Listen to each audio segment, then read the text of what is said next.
Ever wonder what everyone's doing on their phones? They're banking with Bank of America. They're saving, planning, and budgeting all before dessert. Digital tools so impressive, you just can't stop banking. What would you like the power to do? I'm Lorne Groe. I'm the CEO of BlueConduit. I'm an Ann Arbor-based startup. BlueConduit's an AI company that uses AI to detect risk amongst municipal infrastructure.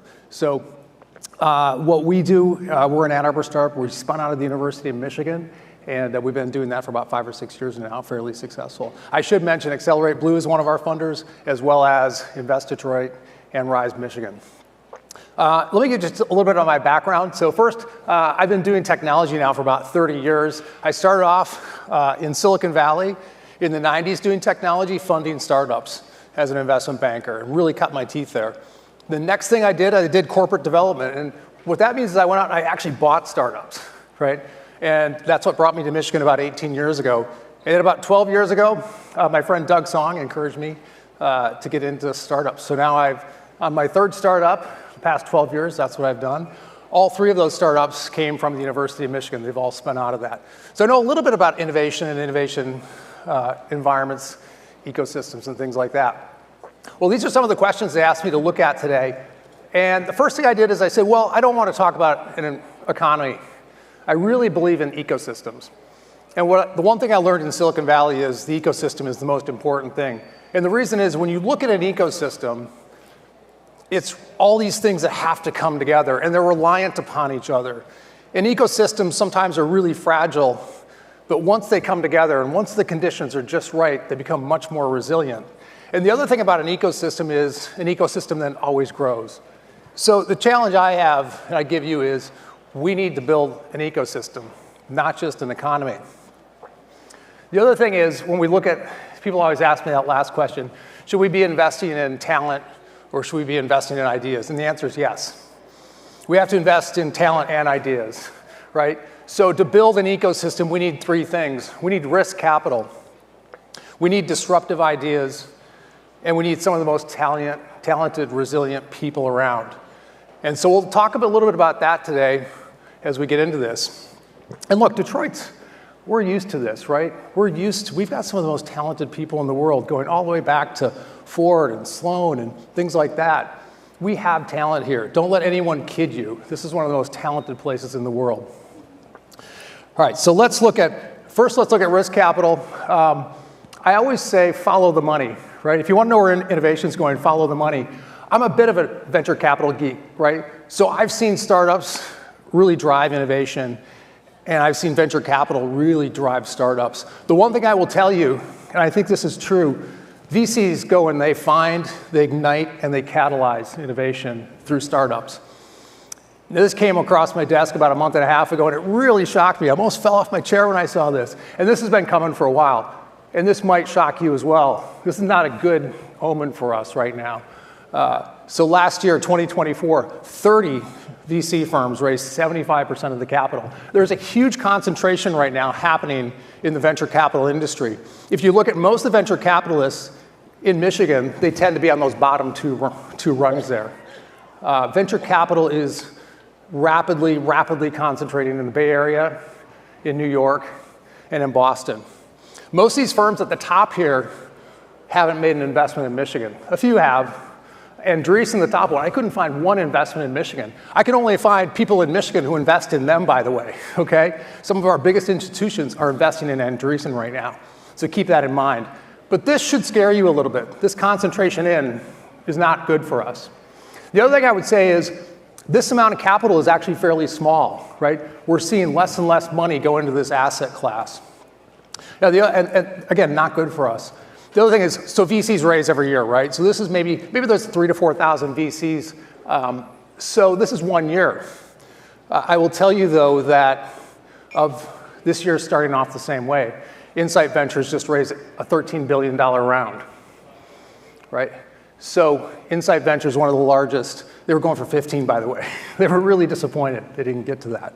So that's something we really have to watch that doesn't bode well for us right now. All right, where's the money going? Again, this is kind of interesting too. Again, I'm a bit of a geek on this. I like the numbers. So what you'll look at, and a lot of people will say 2024 is a pretty good year for venture capital. So add the bars up, the 112 and the 97 get you to $209 billion of venture capital money was invested in the United States last year. Congratulations. That's an excellent number, right? Well, maybe not.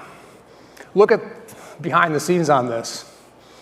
All right, so I broke out AI on this. $97 billion went to AI last year. $97 billion went to AI. 5 companies made up half of that. 5 companies. The top 15 companies made up 3/4 of that, all right?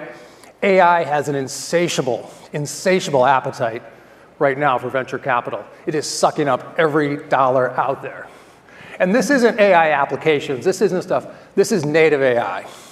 This is the deep technology that goes into AI. If you're thinking, hey, I might get into AI, I might start a company and do AI, that is left. That is gone, all right? And again, we're seeing most of this happen right now in the Bay Area. Sectors outside of AI, 112 million, not bad, not bad. Still a little bit down, a little bit up from last year, but not bad.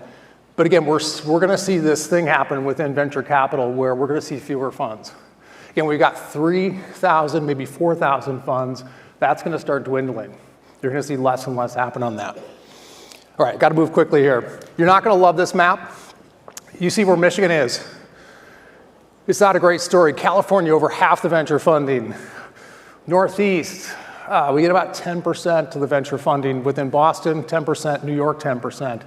Michigan, 1%. We've got to change this, folks.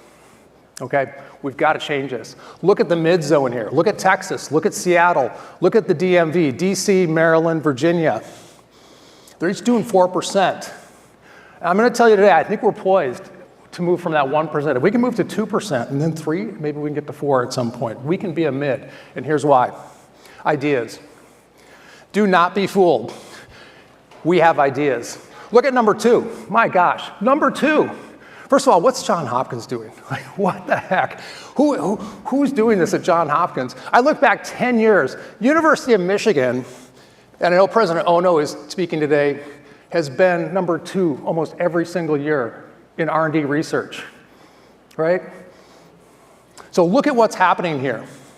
Here's the problem, though. And oh, by the way, Michigan State, number 41. $844 million of R&D research last year. Wayne State, number 118, $252 million of research last year. If you take all of the universities in the state of Michigan right now, over $3 billion last year in research and development. And what did we do? We applied $2.3 million of venture funding to that. Look at our competitors out there. Look at the West Coast. For every dollar of research funding in a university, they apply $18.50. We do 75 cents. If you look at the Northeast, for every dollar of university research funding, they invest $7.50 of venture leverage to that dollar. We do 75 cents. This has to change, folks. Do we have the people? Well, I like to do this. I like to show this. This is a fun chart. I pull this out at parties. That's why you don't want to hang out with me. But look, I've been doing startups for a long time. I can get in a car. I mapped it from this location right here. 40% of the top computer science programs in the United States are within a 6-hour drive. I can tell you, I've been to every single one of these universities. I've recruited students from every single one of these universities. They want to work here. We have the people. We have the ideas. We need the funding. $2.3 billion is not enough funding. Let's get to 4%. I think we can do that. Thank you. Ever wonder what everyone's doing on their phones? They're banking with Bank of America. They're saving, planning, and budgeting all before dessert. Digital tools so impressive, you just can't stop banking. What would you like the power to do?